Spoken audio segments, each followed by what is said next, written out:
3 دفعہ قرآن میں آئے ہیں، سورہ توبہ میں آیت نمبر 33 سے، سورہ فتح میں آیت نمبر 28 سے، سورہ صف میں آیت نمبر 9 ہے۔ سورہ توبہ میں اور سورہ صف میں وَلَوْ كَرِهَ الْمُشْرِكُونَ پر آیت ختم ہوتی ہے، سورہ فتح میں وَكَفَىٰ بِاللَّهِ شَهِيدًا پر آیت۔ تقابلی مطالعہ اس اعتبار سے کرنا ہے کہ اس آیت میں سورہ حدید کے تمام رسولوں کے ساتھ 3 چیزوں کا ذکر کیا، انزلنا معهم الکتاب والمیزان، اور اس سے پہلے بالبینات، جبکہ حضور صلی اللہ علیہ وسلم کے بیان میں صرف 2 چیزوں کا ذکر ہوا، الہدی و دین الحق۔ اس میں تقابلی مطالعہ کیجیے، اس لیے کہ حضور صلی اللہ علیہ وسلم کا اصل معجزہ بھی قرآن حکیم، الہدی سے مراد ہے قرآن، ہدی للناس، ہدی للمتقین، الہدی دین کا علم، جس میں کہ ہدایت خداوندی مکمل ہو چکی، اپنے اتمام کو پہنچ چکی ہے، درجہ تکمیل کو پہنچ چکی ہے۔ اور حضور کا معجزہ بھی نہیں، حضور کا معجزہ ید بیضا نہیں، حضور کا معجزہ عصا کی شکل میں نہیں، حضور کا معجزہ کسی اونٹنی کی برآمد ہو جانے کی صورت میں نہیں،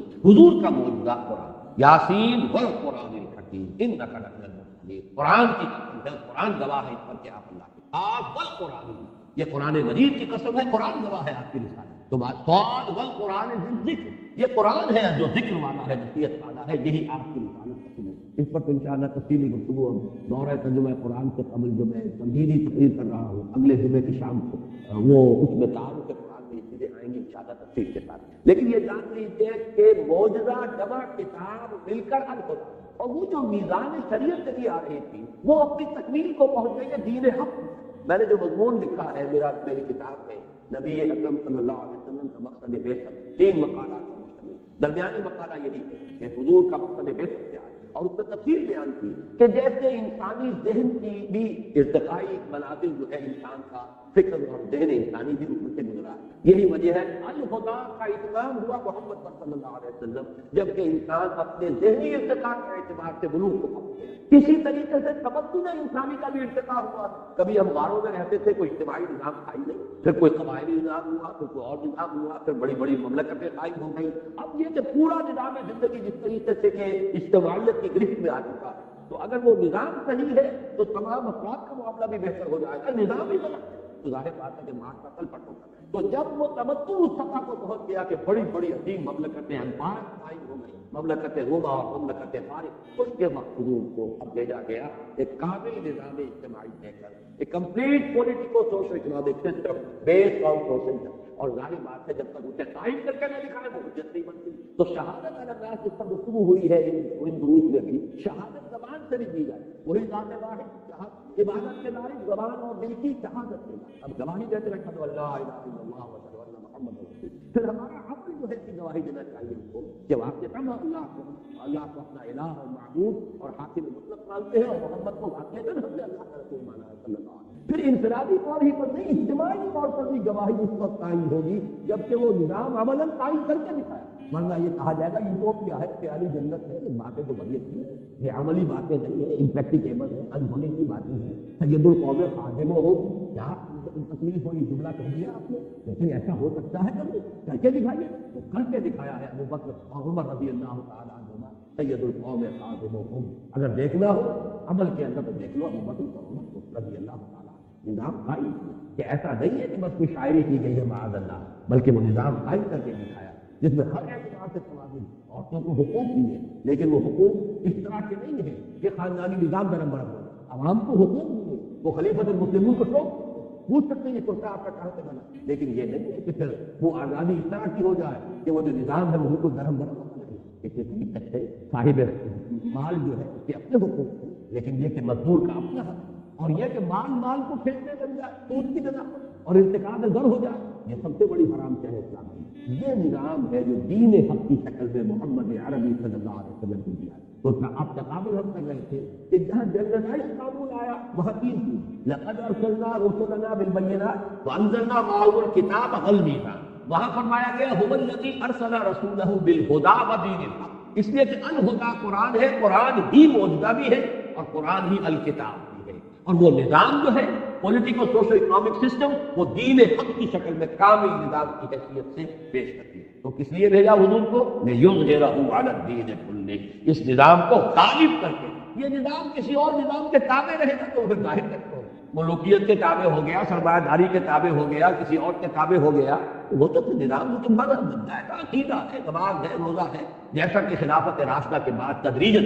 جب خلافت کا نظام ختم ہوا، ملوکیت آئی، جاگیرداری آئی، سرمایہ داری آئی، اور دین سکڑ کر رہ گیا عقائد میں اور نماز روزہ حج اور زکات میں اور کچھ ذکر اور حلقے جو ہے مراقبوں کے اس میں. باقی وہ نظام جو ہے وہ تو بادشاہوں کا ہے، محل ہے ان کے بن رہے ہیں. بادشاہ کی محبوب بیوی کا انتقال ہوا ہے تو کروڑ روپے سے تاج محل بن رہا ہے. بادشاہ کو محل چاہیے، الحمرا بن گیا. بادشاہ کے لیے تو بڑا شاندار توپ کاپی جو ہے جا کے استنبول میں دیکھیے کتنا عظیم شان محل بنایا گیا. کہاں عمر فاروق سے جو حجرے میں رہتے تھے، لیکن کسرا اور قیصر کے ایوانوں کے اندر لڑزہ تاری ہوتا تھا ان کے نام سے. کہاں یہ تھے کہ عیاش میں رہے، اپنے عیش کے جو ہے ایوان سجا رکھے ہیں، لیکن دنیا کے اندر ان کی کوئی حیثیت نہیں. تو بارہ کس چیز کو سمجھیے لیظہرہ علی الدین کلہ، تاکہ وہ غالب کرے، قائم کرے.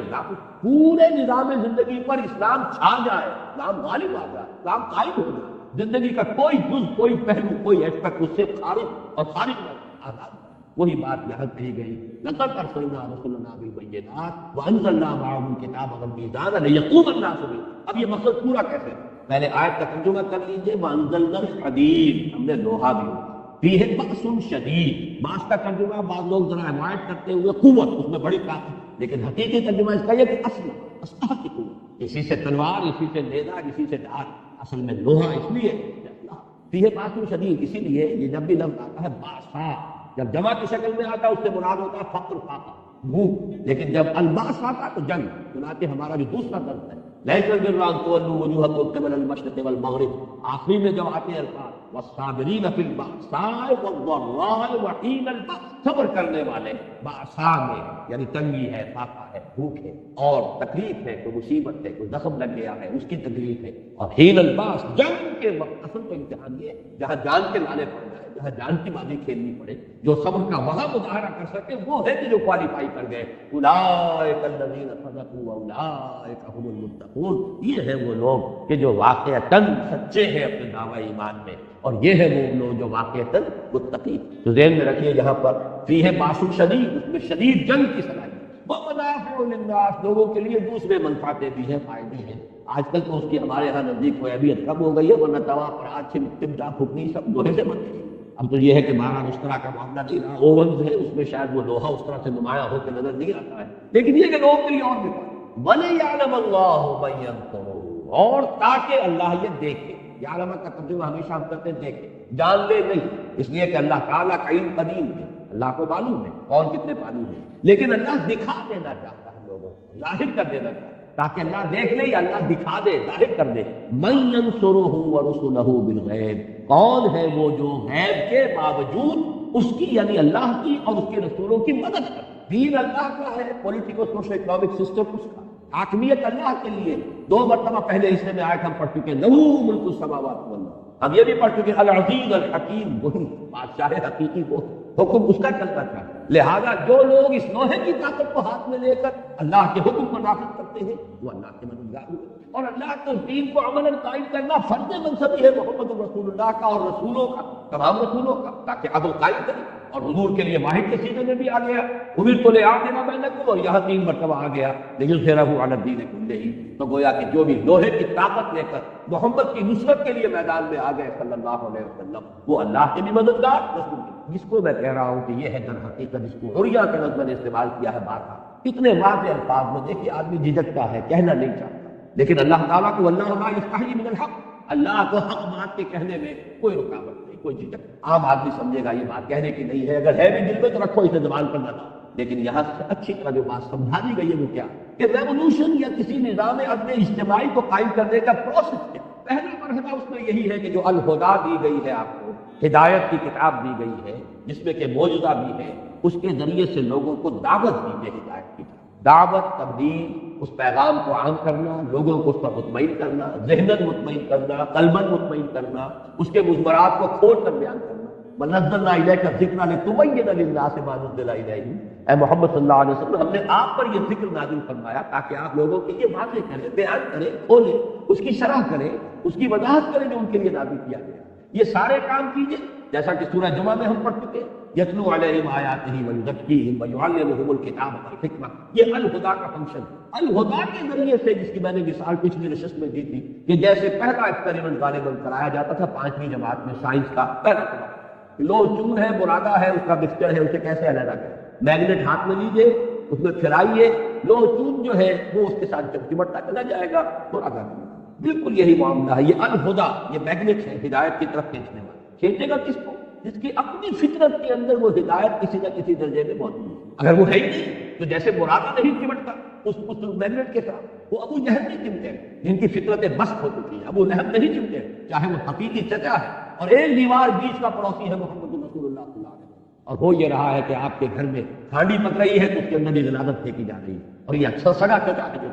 جو باپ کی جگہ پر ہو، لیکن یہ کہ وہ اعنات اور دشمنی اور شقاق یہ اس درجے ہے اندر اور حسد کہ اس کی وجہ سے یہاں پر سگا۔ اس حوالے سے جان لیجیے کہ جس کے اندر صلاحیت ہے وہی کھینچے گا، جو گڈ کنڈکٹر آف ہیٹ ہے اسی میں حرارت ہے وہ شرائط کرے گا، جو گڈ کنڈکٹر آف الیکٹریسٹی ہے اسی میں کرنٹ پاس کرے گا۔ لیکن بہرحال آپ اس میگنیٹ کو پھیلائیں، جتنا بڑا معاشرہ ہے اتنا ہی پھیلائیں گے تبھی اس میں جو بھی سلیم الفطرت لوگ ہیں وہ چمٹ کر آئیں گے۔ آپ صرف ایک کلیا میں گڑ پھوڑتے رہیں گے تو اور آس پاس کے لوگوں کو کیا پتہ؟ لہذا جو بھی آپ کا پہلا فیلڈ ہے، میدان کار جو ہے، اس کی وسعت کے مطابق اس قرآن کی دعوت کو پھیلائیے، عام کیجیے۔ پھر یہ کہ وقت کی ذہنی سطح کے مطابق، یہ نہ ہو کہ آپ واعظ کہہ رہے ہو صرف جو آپ کا ذہین عنصر ہے وہ اس کو سمجھے گا، اس کی طرف توجہ نہیں دے گا، واعظ کہہ رہے ہیں، اس کے لیے دلائل ہونے چاہیے، براہین ہونی چاہیے۔ ادعو الی سبیل ربک بالحکمۃ والموعظۃ الحسنۃ وجادلهم بالتي هي احسن۔ قرآن جو ہے موعظہ بھی ہے، قرآن برہان بھی ہے، قرآن میں حکمت بھی ہے۔ ذالک مما اوحی الیک ربک من الحکمہ، قرآن کی حکمت کے ذریعے سے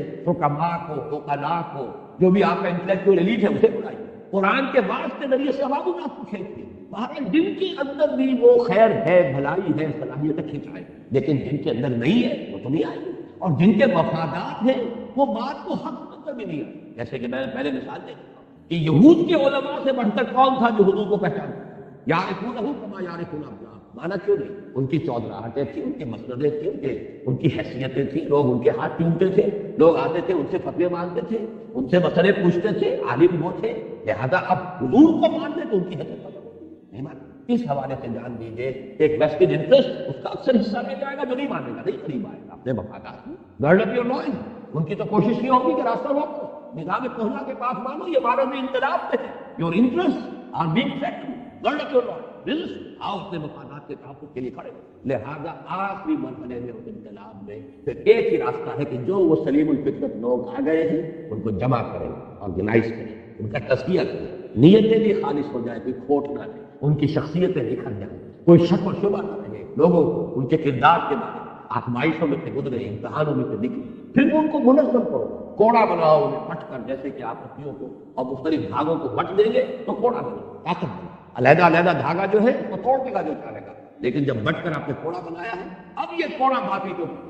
یہ ہے اصل میں فلسفہ انقلاب۔ اس کے لیے ظاہر بات ہے ٹکرانا پڑے گا، اور ٹکرانے کے لیے جب میدان میں آؤ گے تو یقتلون کے ساتھ یقتلون بھی ہوگا، جہاں قتل کرو گے قتل ہوگے بھی، تمہیں کوئی گارنٹی نہیں ہے کہ تم قتل نہیں ہوگے، کوئی لوہے کے جسم تمہیں نہیں دیے گئے ہیں کہ برکھا جو ہے پار نہیں ہوگا، حمزہ کے جسم سے وہ برچھی جو ہے وحشی کی وہ پار ہو گئی، پار ناک کے قریب سے جو ہے لگی ہے پار، تو پھر اور کون ہوگا جسے کوئی ضمانت حاصل ہو، کوئی اللہ کی طرف سے انشورنس ہو گئی۔ ان اللہ اشترى من المؤمنین انفسهم واموالهم بان لهم الجنہ یقاتلون فی سبیل اللہ فیقتلون ویقتلون، اللہ نے اہل ایمان سے ان کے مال، ان کی جانیں خرید لی ہیں جنت کے عوض، تو اللہ کی راہ میں جنگ کر رہے ہیں، قتل کرتے بھی ہیں، قتل ہوتے بھی ہیں، یقتلون ویقتلون۔ غزوہ بدر میں 70 ترسی مارے گئے، صحابہ طرف 14 شہید ہوئے، 13 آن دی اسپاٹ، ایک زخمی ہو گئے تھے جو مدینے واپسی پر راستے میں شہید ہو گئے، انتقال ہو گئے۔ لیکن غزوہ احد میں مسلمانوں کی غلطی کی وجہ سے پانکا بالکل پلٹ گیا، 70 مسلمان شہید ہوئے، یقتلون۔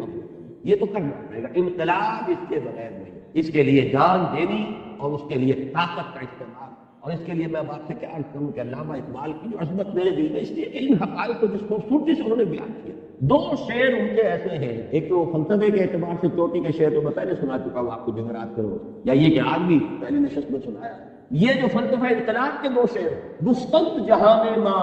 آیا بتوبی ساجد، گفتند کے نمی ساجد، گفتند کے برہم سا، اللہ نے مجھ سے کہا، گفتند انہوں نے کہا، جہاں ماں آیا بتوبی ساجد، میرا یہ جہان جو ہے، جو میرا دنیا ہے، اس پر جس میں نے تمہیں بھیجا ہے، یہ تمہارے ساتھ سازگاری کرتا ہے، تمہیں پسند ہے، ٹھیک ہے، یہ نظام صحیح ہے، گفتند کے نمی سا۔ میں نے کہا نہیں، یہ صحیح نہیں ہے، میرے ساتھ سازگاری نہیں کرتا، گفتند کے برہم زن، اللہ نے فرمایا توڑ پھوڑ کر رکھ دو، برہم زن، اور مرہم زن کے لیے راستہ کیا ہے؟ با نشہ درویشی در ساز و دمادن رنگ، پہلا مرحلہ درویشی کا ہوگا، دعوت ہے، تبلیغ ہے، گالیاں کھا کر بھی دعائیں دینی ہوگی، پتھراؤ کے جواب میں بھی اللہ توفیق دے تو پھول پیش کرنے ہوں گے، جو لوگ خون کے پیاسے انہیں معاف کرنا ہوگا، تاکہ جیسے کہ اللہ اہد قوم انہم لا یعلمون، اس کو یوں سمجھیے کہ بن بدھ مت کا بھکشو بھی میں اگر کہوں تو غلط نہیں ہے، دعوت کے مرحلے پر یہ روش اختیار کرنی پڑے، دعوت کے اندر تو التجا بھی ہوتی ہے، لجاجت بھی ہوتی ہے، اللہ کے بندو سنو میری بات، در در پر جا رہے ہیں، کسی نے کچھ کہہ دیا، کسی نے کچھ کہہ دیا، تینوں آدمیوں سے ملے ہیں جا کر طائف میں، ایک نے کہا اچھا جی آپ کے سوا کوئی نہیں ملا تھا اللہ کے رسول بنانے، نکل جاؤ یہاں، ایک نے کہا جاؤ چلے جاؤ میں تم سے بات بھی نہیں کرنا، اس لیے کہ یا تو تم جھوٹے ہو یا سچے ہو، جھوٹے ہو تو جھوٹے کو میں منہ نہیں لگاتا، سچے ہو تو کہیں میں کوئی مستعفی کر بیٹھوں گا، اگر تم واقعی اللہ کے رسول ہو تو بہتر ہے تم روانہ ہی، ایسے ایسے ذہن میں بجھے ہوئے جملے محمد رسول اللہ کی، اور پھر جب روانہ ہوئے واپس انہوں نے وہاں کے اسٹریٹ ارچن جنہیں آپ کہتے ہیں انہیں ذرا اشارہ کیا، پتھراؤ ہو، تاک تاک کر ٹکنے کی ہڈی کو نشانہ، اور صرف ایک زید بن حارثہ ایک آدمی ایک طرف سے ڈال دو، سامنے آتے ہیں حضور کو بچانے کے لیے، کور کرنے کے لیے، ادھر سے مارتے ہیں ادھر سے مارتے ہیں، پیچھے سے مارتے ہیں، جسم لہو لہان ہو رہا ہے، پاؤں میں آ کر خون جم گیا ہے جوتیوں میں، پھر کچھ غشی سی تاری ہوئی ہے، بیٹھ گئے ہیں، تو ایک گنڈا آیا ادھر سے، اس نے اس بغل میں ہاتھ ڈالا، دوسرے نے دوسری بغل میں، اٹھو چلو، یہ نقشہ ہے اللہ کے رسول کا، محبوب رب العالمین کا، سید الاولین والآخرین کا، داعی فریاد آئی ہے زبان کے اوپر، اللہم الیک اشکو ذو فقیر قوتی وقلت حیلتی واحوانی علی الناس الی من تکلنی الی بعید یتجسمنی و الی عدو من تقربنی، اے اللہ تیری ہی جناب میں فریاد لے کر آیا ہوں اپنے وسائل کی کمی کا، اپنی قوت کی کمزوری کا، کہاں جانا، کس سے کس سے فریاد، مجھے کس کے حوالے کر دیا، دشمن کے حوالے کر جو چاہے کر، یہ فریاد ہے۔ اس وقت وہ فرشتہ آیا ملک الجبال کہ اللہ نے مجھے بھیجا ہے، میں ان پہاڑوں پر معمور فرشتہ ہوں، آپ کا حکم دیں میں ان دونوں پہاڑوں کو ٹکرا دوں گا جس کے مابین یہ طائف کی بستی جس میں یہ شروع آپ کے ساتھ، فرمایا نہیں، کیا عجب کہ اللہ تعالیٰ ان کی آئندہ رسلوں، بتائیے کون بدمت کا دشمن اس سے آگے جائے، درویش، اور جب کہ نگاہوں کے سامنے ذبح کی حضرت سمیہ ذبح کی جاتی، حضرت یاسر ان کے شوق جس بری طریقے سے ٹارچر کیا ہے مجھے ارے آپ، اور حضور پاک سے ملتے ہیں کہتے ہیں اس پر بھی آ رہا ہے یاسر فإن موعدکم الجنہ، اے یاسر کے گھر والوں صبر کرو، تمہارے جنت تمہارے وعدے کی جگہ اللہ کی جنت ہے، لیکن ساتھیوں میں سے کسی کو اجازت نہیں دی کہ جا کے ابو جہل کی ٹکا بوٹی، ابھی مرحلہ درویشی کا نغمہ ہے، بلبل شوریدہ تیرا خام ابھی اپنے سینے میں اسے اور ذرا تھام ابھی ذرا اپنے جذبات انتقام کو تھامو، ابھی مرحلہ پیسو ریزسٹنس کا، ایک وقت آئے گا تمہارے ہاتھ کھول دیے جائیں گے، اذن للذین یقاتلون بانہم ظلموا، ایک وقت آنے والا ہے تمہیں اذن انتقام بھی ملنے والا ہے، تمہیں اینٹ کا جواب پتھر سے دینے کی اجازت ملے گی، لیکن ابھی تھامو، نغمہ ہے بلبل شوریدہ تیرا خام اپنے سینے میں اسے اور ذرا تھام، پھر وہ وقت آیا، پھر تلواریں بھی ہیں، نیزے بھی ہیں، میدان میں آئے ہیں، یقاتلون فی سبیل اللہ یقتلون و یقتلون، اس کو اقبال نے دو مصروں میں بیان، پہلا شعر پھر سن لیجیے، گفتم جہان ما آیا بتمی سازن، گفتم نبی گفتم کہ برہم تن نظام کا توڑ دو، ماں نشہ درویشی در صاحب نمازم، پہلا مرحلہ یہ ہوگا درویشی کی روش اختیار کرو، درویشی کی خوب پختہ کرو، اور کرتے رہو، دینا دعوت ہے، تربیت ہے، تنظیم ہے، صبر ہے، پوری طریقے سے جھیلو تکلیف و مصیبتیں، درویش کیوں پختہ شریف، جب تیار ہو جاؤ پختہ ہو جاؤ، تعداد کے اعتبار سے، کیفیت اور کمیت دونوں اعتبارات سے، سیرت بھی پختہ ہو چکی ہو، تربیت ہو چکی ہو، تزکیہ ہو چکا ہو، قول و فعل کا تضاد نہ رہا ہو، انسان کا ظاہر باطن ایک ہو چکا ہو، منظم ہو، ایک امیر کی دعوت کے اوپر کھڑے ہو لبیک کہیں اور اپنی جانوں کی قربانی دینے کو تیار ہو جائے، اور اگر روکنے کو حکم دیا جائے تو رک جائے، یہ پختگی جب آ جائے، کیوں پختہ شبی خدرا بر سلطنت جم سن، اب اپنے آپ کو سلطنت جم پر دے، یہ ہے دو مصروں میں پورا انقلاب، اس کے لیے انزلنا الحدید، ہم نے لوہا بھی اتارا، دلیل بھی اتار دی، بینہ بھی اتار دی، جو نیک فرشت ہیں وہ آ جائیں گے، لیکن اب ان کو منظم کر کے طاقت بنانا،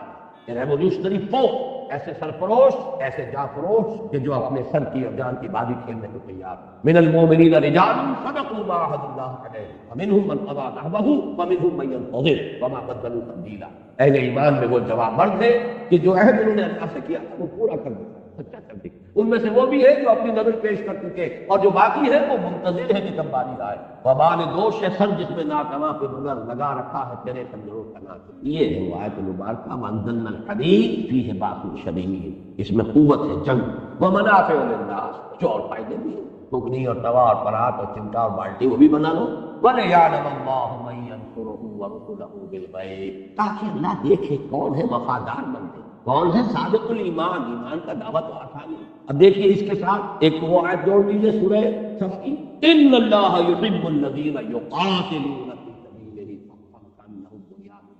یہ صورت ایسی عجیب ہے، اس میں نہ لفظ جہاد آیا نہ قتال آیا، دونوں کے مضامین موجود ہیں، حدید لوہا اسلحہ کا ذکر ہے، لیکن یہ کہ اصل میں سارے مضامین کل مسبحات کے اس میں جمع۔ لِيَعْلَمَ اللَّهُ مَن يَنصُرُهُ، محبت مجھے ان جوانوں سے ہے ستاروں پہ جو ڈالتے ہیں قدم۔ اللہ کو محبوب وہ بندے ہیں، وہ نہیں کہ تو فقط اللہ اللہ اللہ اپنے گھروں میں بیٹھے ہوئے ضربے لگائے جاؤ، ساری عمر ضربے ہی لگاتے گزار دو، کوئی باطل کے ساتھ کبھی نہ پنجہ آزمائی کرنا، نہ کبھی باطل کو للکار کرنا۔ ان کے بارے میں تو حدیث سنا دی حضور نے، اوحى اللہ عز وجل الی جبرائیل علیہ السلام ان اقلب مدینہ کذا و کذا باہلہ، اللہ نے حضرت جبرائیل کو حکم دیا فلاں فلاں بستیوں کو تل پٹ کر دو کے رہنے والوں کو بھیجو۔ قال فقال ان فیھا عبدک فلانا لم یعصک طرفۃ عین، حضور فرماتے ہیں حضرت جبرائیل نے عرض کیا پروردگار اس بستی میں تو فلاں بندہ بھی ہے جس نے آج تک کبھی پلک جھپکنے جتنی دیر بھی معصیت میں بستی نہیں۔ قال فقال اقلبھا علیہم علیہم، حضور فرماتے ہیں اللہ نے فرمایا الٹو اس بستی کو پہلے اس پر پھر دیجیے، فإن وجهه لم يتبعث في اس لیے کہ اس کے چہرے کا رنگ میری غیرت کی وجہ سے کبھی متغیر نہیں۔ بیٹھا اپنی ذاتی نیکی اور ذاتی تقویٰ اور ذاتی عبادت گزاری اور ذاتی جو ہے تہجد گزاری اور مراقبے، یہ باطل جو ہے فلرش کرتا رہا، پھیلتا رہا، اس کا بول بالا ہوتا رہا، شریعت کی دھجیاں بکھرتی رہی، یہ لگا کہ اسی کام میں تو یہ زیادہ بڑا مجرم ہے دوسروں۔ اقلبھا علیہم علیہم، الٹو اس بستی کو پہلے اس پر پھر یہ نہیں ہے راستہ۔ ہاں اپنی تربیت اپنا تزکیہ یہ کیے بغیر میدان میں آ جاؤ گے تب وہی کچھ ہوگا جو آج جہاد کے نام سے ہوگا، وہ جہاد بھی بدنام ہوگا اور جہاد فساد کی شکل اختیار کرے گا۔ نہ دعوت کا مرحلہ آیا، نہ تربیت کا مرحلہ آیا، نہ تزکیے کا مرحلہ آیا، نہ اپنے قول و فعل کے اندر درستی کی گئی، یہ سب کچھ نہیں ہے، اور نکل کھڑے ہوئے تلواریں لے کر اور کلاشنکوف لے کر، اور وہ جہاد ہو، اس جہاد کا جو بھی دنیا میں مذاق ہو رہا ہے، بدنام ہو رہا ہے وہ جہاد، بدنام کنندگان نیکو نامے چند دین کی بنیادی اصطلاحات کو جس طریقے سے مطلب رسوا کرتے ہیں، اس کا نتیجہ پتا نہیں کچھ حاصل نہیں۔ تو یہ ہے اصل میں پورا پروسیس اس پر کہ وہ منہج انقلاب نبوی میری کتاب ہے،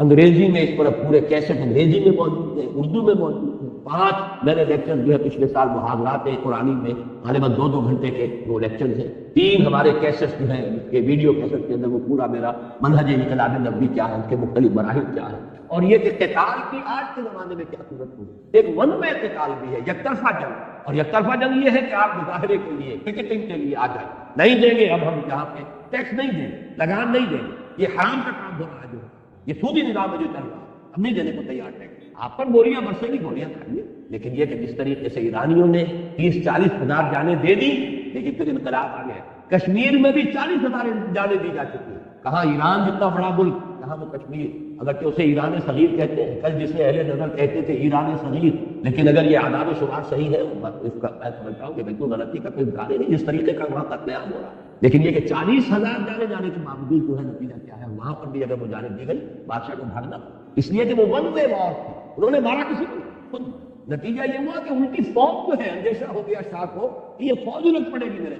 آخر ان کے کن ہیں، انہی کے لوگ ہیں، انہی کے بھائی بہن ہیں، انہی کے بھتیجے بھانجے سامنے موجود ہیں، تو ایک حد تک تو جیسے کہ یہاں پر بھٹو صاحب کو جواب دے دیا تھا فوج نے صاحب، یہ صاحب کب تک ہم لوگوں کو اپنے قوم کے لوگوں کو، یہ کوئی آکوپیشن آرمی تو نہیں ہے، نیشنل آرمی ہے، کتنوں کو مارے گی، کیوں مارے، آپ کوئی معاملہ کیجیے جا، کہا تھا میں نے دیکھا تھا ان کا ٹیلی ویژن کا انٹرویو، میری کرسی بہت مضبوط ہے، لیکن آپ نے دیکھا کہ وہ کرسی تو بڑی کمزور ثابت تھی، کرسی تو مضبوط تھی فوج کے وقت، جب فوج نے جواب دے دیا تو کرسی کا مضبوط رہی، وہ تو 2 ہاتھ 2 پاؤں اس کے تھے جیسے کسی بھی آدمی کے ہوتے، یہ ہے در حقیقت آج کے زمانے میں، اس پر تفصیل کے میں نے بحث کی اس کتاب میں منہج انقلاب نبوی، پہلے آبجیکٹیولی سمجھیے حضور کی سیرت سے کہ اس کے کیا مراحل تھے، کیا ہوا پہلے، کیا ہوا پھر کیا ہوا، پہلے یہ ہوا تو کیوں ہوا، بعد میں یہ ہوا تو کیوں، پہلے 13 برس تک یہ حکم ہے کہ چاہے تمہارے ٹکڑے اڑا دیے جائیں تم ہاتھ نہیں اٹھاؤ، اب اس کے بعد یہ قاتلوا فی سبیل اللہ الذین یقاتلونکم وقاتلوہم حتی لا تکون فتنۃ ویکون الدین کلہ،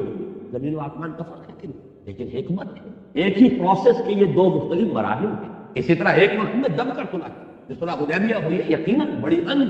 ایکول، وہ جو اس کی جو ٹرمز تھی وہ یقیناً اس میں مسلمان، اسی وجہ سے تو میں نے آپ کو بتایا ایک آدمی نہیں اٹھا عمرہ جو ہے اپنے عمرے کا احرام کھولنے کے لیے، ایک آدمی نہیں، اس درجے دل جو ہے زخمی تھے مسلمان کہ ہم کیوں دب کر سنا، لیکن یہ کہ 1 سال کے بعد قریش کا سردار ابو سفیان چل کر آتا ہے مدینے، وہ خوشامدیں کر رہا ہے، سفاری سے کروا رہا ہے، خدا کے لیے صلح دوبارہ کر لیجیے، حضور نہیں کر رہے، کیوں، اسی کو ٹائم بھی دیکھا، کیونکہ ان کی تو آنکھیں اندھی ہیں، انہوں نے تو ظاہر کو دیکھا ہے، انہیں کنٹراسٹ شو کیا ہے. محمد failed as a prophet but succeeded as a statesman. مکے میں محمد نظر آتے ہیں واقعی جیسے نبی تھے، جیسے ان کا تصور نبی کا حضرت یحییٰ کا حضرت عیسیٰ کا، تو مکے والا محمد تو واقعی یحییٰ اور عیسیٰ والا ہی ہے. دعوت دے رہا ہے، تبلیغ کر رہا ہے، مارے کھا رہا ہے، گالیاں سن رہا ہے. ٹھیک ہے as he says Muhammad failed as Muhammad failed as a prophet but succeeded as a statesman. مدینے میں آ کر تو مدبر ہے، حکمران ہے، گنجو ہے، سپہ سالار ہے، وہاں کامیابی ہوئی ہے تو اس سے ہوئی. یہ اس کا قول. اور ڈاکٹر منگومری موت اس نے پھر اسی جملے کو در حقیقت جو ہے 2 والیوم کے اندر اس نے اس کو ایکسپاؤنڈ کیا. Muhammad at Mecca, Muhammad at Medina, to highlight the contrast کہ مکے والا محمد تو بالکل ہی کچھ اور تھا، مدینے والا محمد بالکل کچھ اور تھا. بعد اللہ شخصیت ایک ہی ہے، پروسیس ایک ہے، لیکن پروسیس کے مراحل. ایک مرحلہ انقلابی جو ہے وہ ہے مانشہ درویشی در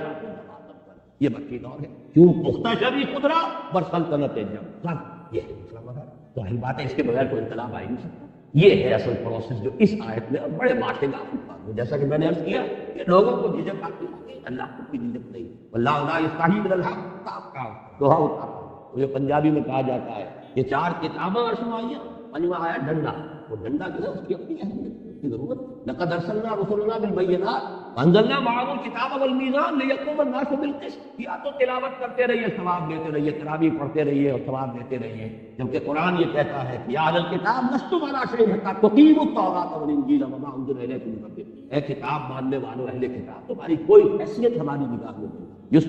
stand nowhere. لستم علی حتی تقیموا التوراۃ والانجیل وما انزل الیکم من ربکم. جب تک کہ تم تورات اور انجیل کو جو کچھ تمہارے رب کی طرف سے تم پر نازل ہوا ہے اس کو قائم نہیں. قرآن پڑھتے رہو، قرآن سنتے رہو، قرآن یاد کرتے رہو، حسن قرات کے مقابلے کرو، ریڈیو پر بھی ہو رہے ہیں، سب کچھ ہو رہا ہے، جشن ہو رہا ہے، 1400 سالہ جشن نزول قرآن. قرآن قائم کرنے کے لیے یا القرآن لستم علی شیء حتی تقیموا القرآن. قرآن قائم کرو. یہ نظام عدل اس نے جو بھی نظام کیا، جس کا جو حق معین کیا اس کو دو، جس کی جو ذمہ داری ہے اس کے اوپر عائد. یہ نہیں کرتے تو پھر یہ صرف تلاوت ہے، اس کا ثواب جو لے رہے ہو اللہ تعالیٰ کے حق میں کچھ پہلے.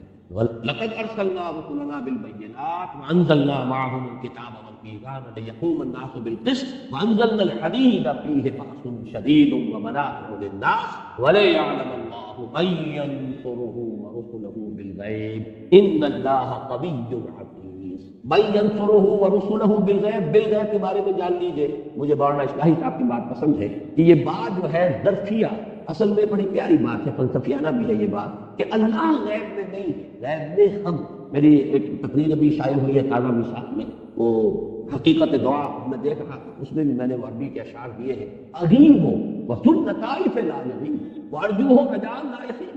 میں غائب ہو جاتا ہوں، وہ اللہ کو ذو لطائف ہے، وہ کہاں غائب ہو؟ وہ تو غائب نہیں ہو، وہ تو ہر آنکھ ہر جگہ موجود ہے. یہ تو پردے ہماری آنکھوں پر پڑے ہوئے ہیں، تو ہم غیب میں، وہ غیب میں نہیں. تو غیب کہ وہ پیداش تو زیر نقابی. بڑا پیارا مسئلہ ہے یہاں جانے امام. وہ تو سامنے ہے، ظاہر ہے، ظاہر. ہاں تو زیر نقاب ہے، تو محفوظ ہے، تو پردے میں آیا ہوا، غیب کا پردہ تجھ پر پڑا. تو بالغیب غیب میں ہوتے ہوئے ہم اللہ کو دیکھ نہیں رہے، پھر بھی یہ جو شخص اللہ کے لیے تن من دن وقت کرتے بڑی شاباش ہے ان کے لیے. اللہ کی طرف بعض احادیث میں آتا بھی ہے کہ یہ لوگ جو ہے فرشتوں سے اللہ تعالیٰ جو ہے اس میں مباحث کرتا ہے، اپنے نیک بندوں کا ذکر کرتا ہے کہ میرے یہ بندے جو ہے مجھ سے جنت مانگ رہے ہیں. انہوں نے جنت دیکھا؟ دیکھیے نہیں، پھر بھی مانگ رہے ہیں. انہوں نے دوزخ سے پناہ مانگ رہے ہیں، دوزخ دیکھیے کہ نہیں، دیکھیے نہیں، پھر بھی مجھ سے یہ سوال کرتے ہیں کہ میں نے دوزخ سے بچاؤں. تو جو شخص غیب کے بغیر وہ دل کی آنکھ سے دیکھا ہے، عقل کی آنکھ سے دیکھا، تو جو یہ اس کے باوجود ان صلاتی و نسکی و محیای و مماتی للہ رب العالمین، غیب میں ہونے کے باوجود اگر وہ یہ سب کچھ کر رہے ہیں. کراچوئی چراغن پہ تو تابی کہ وہ پیدا تو تیرے کتنا تلاش کر رہے ہو. جو میں نے شعر آپ کو سنائے تھے ہائی اسکول کی پریئرز میں، خالق میرے کہاں ہے تو مجھ کو تیری تلاش ہے. کسے تلاش کر رہے ہو؟ کسی کو تلاش کر رہے ہو؟ کس پیچ و تاب میں ہو؟ وہ تو ظاہر ہے، در حقیقت تم ہو گئے ہو گئے. نقاب تمہاری عقلوں پر، تمہاری آنکھوں پر پڑا. تو جو لوگ اس حالت میں کہ وہ غیب میں اور پھر وہ مدد کر رہے ہیں اللہ ینصرہ ورسلہ بالغیب. اچھا یہ نوٹ کیجیے، ایک خیال ہو سکتا ہے کہ رسول تو غیب میں نہیں تھے، یا رسولوں سے صحابہ جو ہے رسول سے غیب میں تو نہیں تھے. حالانکہ غیب میں سامنے جو موجود تھے وہ محمد ابن عبداللہ ابن عبد المطلب تھے. رسول کی رسالت تو غیب میں ہے. کیا کسی نے آنکھوں سے جبرائیل کو آتے دیکھا؟ جبرائیل اگر آئے بھی کبھی انسانی شکل میں تو انسان آیا بھی کہتے رہے. در حقیقت رسول کی رسالت بھی غیب کی بات تھی، اور اس سے لوگ اس وقت بھی غیب میں سامنے جو نظر آتے تھے. اس لیے تو منافقین کا معاملہ کیوں مانے ہم ان کی ہر بات؟ ان کے بھی دو ہاتھ دو پاؤں. ہاں جو قرآن یہ کہہ رہے ہیں کہ قرآن نازل ہوا اس کو ہم مانیں. یہی ہمارے نام کہ حسبنا کتاب اللہ، جو بھی ہمارے یہاں قرآن اہل قرآن کا جو فتنہ ہے در حقیقت اس کی جڑیں اسی قرآن کی کتاب میں. رسول کی اطاعت کیوں کریں؟ یہ جان لیجیے کہ اصل میں جو اللہ کی مدد کر رہا ہے، جو اللہ کے رسول کی مدد کر رہا ہے، دونوں حالتوں میں غیب میں ہو کر مدد. وہ مدد در حقیقت محمد ابن عبداللہ ابن عبد المطلب کی نہیں کر رہا ہے صلی اللہ علیہ وسلم، محمد الرسول اللہ کی کر رہا ہے صلی اللہ علیہ وسلم. اور دال بات ہے کہ رسالت ان کی وہ ان کے لیے وہ غیب میں ہے یا وہ خود اس سے ہے. وَلَيَعْلَمَ اللَّهُ مَن يَنصُرُهُ وَرُسُلَهُ بِالْغَيْبِ. تاکہ اللہ دیکھے کہ اللہ ظاہر کر دے کون ہے اس کے وفادار بندے، صادق الایمان بندے جو غیب میں ہونے کے باوجود اس کے رسولوں کی مدد کرتے، جان ہتھیلی پر رکھ کر تلوار کی طاقت ہاتھ لے کر میدان میں آتے ہیں باطل نظام کا کلا کما کرنے. یا اگر تلوار ہاتھ میں نہیں بھی لیتے، جیسا کہ میں نے کہا اس دور میں اس کے لیے جو اشتہاد بھی کرنا پڑے گا، اس لیے کہ ایگزسٹنگ آرمی ہے، بہت بڑی بڑی آرمی، لوگ نہتے ہیں وہاں، کوئی اسٹیبلش گورنمنٹ نہیں، کوئی اسٹینڈنگ آرمی نہیں، اتنا بڑا فرق نہیں تھا، ڈسپیرٹی اتنی نہیں تھی. 313 کے مقابلے میں 1000 آئے ہیں بدر میں، تو 1 اور 3 کی نسبت ہوئی. ہتھیاروں کا فرق لگا لیجیے تو 1 اور 10 کی ہو جائے گی، 1 اور 20 کی ہو جائے گی، 1 اور 100 کی ہو جائے گی، اس سے زیادہ تو نسبت نہیں تھی. لیکن یہاں تو یہ ہے کہ جو نظام ہے جاگیرداری ہے، سرمایہ داری، ملوکیت ہے. اب شاہ فہد کی حکومت کو حفاظت دینے والے تو ان کی فوج بھی ہے، ان کی پولیس بھی ہے، شرطہ بھی ہے، ان کی ایئر فورس بھی ہے. اور ظاہر بات ہے کہ جیسے کہ ایئر فورس نے پاؤنڈ کیا تھا ہوا کو، اور وہاں پر جو اسٹرانگ ہولڈ تھا اخوان المسلمین، اور اس کے دھجیاں وغیرہ کر رکھ دی، ایسے ہی اگر کہیں پر ہوگا تو نہیں ہوگا. لہذا یہاں اشتہاد کی ضرورت ہے. وہ اشتہاد وہ ہے کہ جو بات جو بھی جس کا حق وہ ادا کیا جانا چاہیے. ایرانیوں نے ٹھیک مثال پیش، 2 طرفہ جنگ کی بجائے ایک طرفہ اپنے مرنے کے لیے اپنے سینے کھول دیں. ایسے ایسے لرزہ خیز واقعات ہوئے کہ ایک جلوس صرف خواتین کا، بچوں کو گود میں لے گولیاں کھائی ہے، گری ہے، اور وہ شیر خان بچے ہوئے، تب وہ شام کو بھاگ گئے. 2 گز زمین بھی مل نہ سکی ہوئے. جب اس درجے تک معاملہ ہو جاتا ہے تو بہرحال اس کا اندیشہ تھا کہ کہیں فوج اچانک مجھ پر الٹ جائے تو جان بچا کر بھاگنے میں آتی. یہ ہے اصل میں اس وقت کا جو نظام، تھوڑا سا اشتہاد کا معاملہ ہے، میں تفصیل سے اپنی کتاب میں بحث کر چکا. آخری الفاظ ہے ان اللہ قوی عزیز. یہ نہ سمجھو اللہ تم سے مدد مانگ رہا ہے تو اللہ کمزور ہے، اس کو تمہاری مدد کی حاجت ہے. وہ تو القوی، وہ عزیز ہے، زبردست، عالم واحد ہے، اس کا ایک حرف کل ہوگا. یہ نظام خدا کا قاتل پڑتا ہے. لیکن تمہارا امتحان خلق الموت والحیات لیبلوکم ایکم احسن عملا. علزم ہستی سے تو راہ مانند حباب، اس نیا کھانے میں تیرا امتحان ہے. You have to prove your work, تمہیں ثابت کرنا ہوگا. اور اس کے ضمن میں وہ آیت کو دیتا جوڑ دیجیے، لا یستوی منکم من انفق من قبل الفتح وقاتل اولئک اعظم درجۃ من الذین انفقوا من بعد وقاتلوا. جو ابتدائی مراحل ہوتے ہیں کسی انقلاب کے لیے، اس میں جنہوں نے جانیں کھپائیں، جنہوں نے اپنے مال کھپائے، جنہوں نے اپنی صلاحیتیں لگائیں، اپنا وقت لگایا، اپنی زندگی لگا دی، ان کا جو رتبہ ہے یہ رتبہ بلند ملا اس کو بھی دیا. بعد میں جب کہ حالات بدل جائیں، نیک کام جب بھی کیا جائے گا وہ نیک ہے، اس کا ثواب ملے گا، اچھا ہے. لیکن قدر و قیمت میں زمین و آسمان کا فرق ہے. تو ایک یہ ذہن میں رکھو کہ یہ سب کچھ اس لیے کہ اللہ تمہیں دیکھنا چاہتا ہے. بھلے یعلم اللہ من ینصرہ ورسلہ بالغیب. باقی اللہ خود القوی ہے، العزیز، زبردست، توانا، جب چاہے آنے واحد میں نظام برپا کر سکتا ہے. لیکن تمہارے ابتلاء و آزمائش کے لیے وہ تمہیں یہ موقع دے رہا ہے. آخری شعر وہ پھر سنا رہا ہوں، منت بنے کہ خدمت سلطان ہمیں کنی، منت شناس زو کہ بے خدمت بداشت. تم احسان نہ کرو، بادشاہ کی خدمت کر رہے ہیں، بادشاہ پر کوئی احسان نہیں ہے، بادشاہ کا احسان مانو کہ اس نے تمہیں اپنی خدمت کا موقع. بارک اللہ لی و لکم فی القرآن العظیم و نفعنی و ایاکم بالآیات والذکر الحکیم.